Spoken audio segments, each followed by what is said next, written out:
जीरापुर थाना क्षेत्र राजगढ़ में कई दिनों से सूचना मिल रही थी कि लगातार पिछले 2 महीने में जो मार्केट है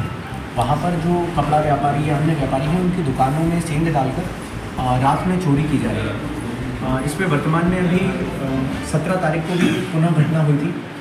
जिसमें जो भगवान सिंह तोमर जी हैं जो फरियादी हैं, उनके यहाँ जो हीरो होंडा का शोरूम है वहाँ से जो गले में नकदी पड़ा हुआ था वो चोरी किया गया था। इसमें जब हमने पिछले 2 महीने का डेटा उठाया तो हमें पता चला कि फरवरी माह से लेकर मई तक करीबन 4 से 5 वारदातें ऐसी हो गई हैं जिसमें मोडस ऑपरेंडाई जो है वो बिल्कुल एक समान है, जिसमें कि किसी भी दुकान के सामने वाले गेट से एंट्री नहीं है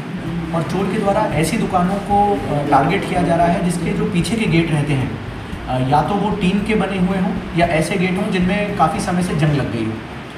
जब इसके चलते हमने सीसीटीवी फुटेज और जो हमारा टेक्निकल PSTN डेटा होता है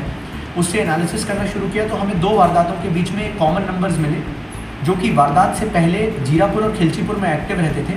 परंतु वारदात के बाद कुछ भी समय के लिए पूरे राजगढ़ जिले में कहीं भी एक्टिव नहीं रहे। हमने जब इन नंबरों की तस्दीक शुरू की तो हमें पता चला कि ये वर्तमान में नंबर्स इंदौर में एक्टिव हैं। फिर इंदौर पुलिस की मदद से हमने वहाँ जो बाणगंगा थाना क्षेत्र है वहाँ पर रेड करी, तो रेड करने पर जो एक आरोपी है उसको गिरफ्तार किया था जिसका नाम लोकेश पिता बद्री विश्वकर्मा है, जो कि जीरापुर का ही रहने वाला है, पर पिछले करीबन 1.5 साल से इंदौर में जो पीतमपुर एरिया है वहाँ पर कई फैक्ट्रियों में काम करता है और जीरापुर कम आया जाता था। ये जो है जीरापुर में अपनी सौतेली माँ और अपने सौतेले बाप के साथ वहाँ रहता था। इसका कहना है कि इसने चोरी एक चीज़ जो महत्वपूर्ण चोरी करने की वारदातों में सामने आई कि उसमें किसी में भी चोर के द्वारा जब वो चोरी करता था तो जो कपड़े होते हैं वो उतार दिए जाते थे और या तो अगर दुकान में कोई कपड़ा मिल जाए या कंबल मिल जाए या छाता मिल जाए या पन्नी मिल जाए तो उसको अपने ऊपर ढक के उसके बाद चोरी करता था। अगर में पूछताछ की गई कि ये ऐसा विशिष्ट तरीके से क्यों चोरी करता था तो इसकी अंडरस्टैंडिंग थी कि शायद अगर मैं ऐसे नहीं करता तो मेरे निशान या साक्ष्य छूट जाते जिससे पुलिस मुझे पकड़ पाती, परंतु ये जितनी भी अपने चोरियों में देखा ये इसका मोडस ऑपरेंडाई था। एक चीज़ और जो विशेष सामने आई कि ये कभी भी ये अपनी बाइक इसने चोरी के जो 1,27,000 रुपये का जो चोरी का मशरूका इसने कबूला है और उसको हम जब्त कर रहे हैं। इसमें इसने बाइक और अन्य जो घड़ी मोबाइल ये सब परचेज़ किया था आइटम्स को।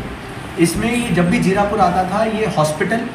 या जो अपने डिस्ट्रिक्ट वहाँ पर सब जेल और ये हैं इनकी सार्वजनिक पार्किंग्स में अपनी गाड़ी खड़ी करता था, पैदल रैकी करने के बाद दुकान चिन्हित करता था दिन में और फिर शाम को डाल के पीछे का जो शेड होता है टीन शेड उसको मोड़ के वहाँ से अंदर घुसता था, अपने कपड़े बाहर छोड़ के जाता था। अंदर दुकान में अगर कोई कपड़े या इसको टॉवेल या अन्य कोई चीज़ मिलती थी उससे ढककर चोरी करता था और उसके बाद बाहर निकल जाता था।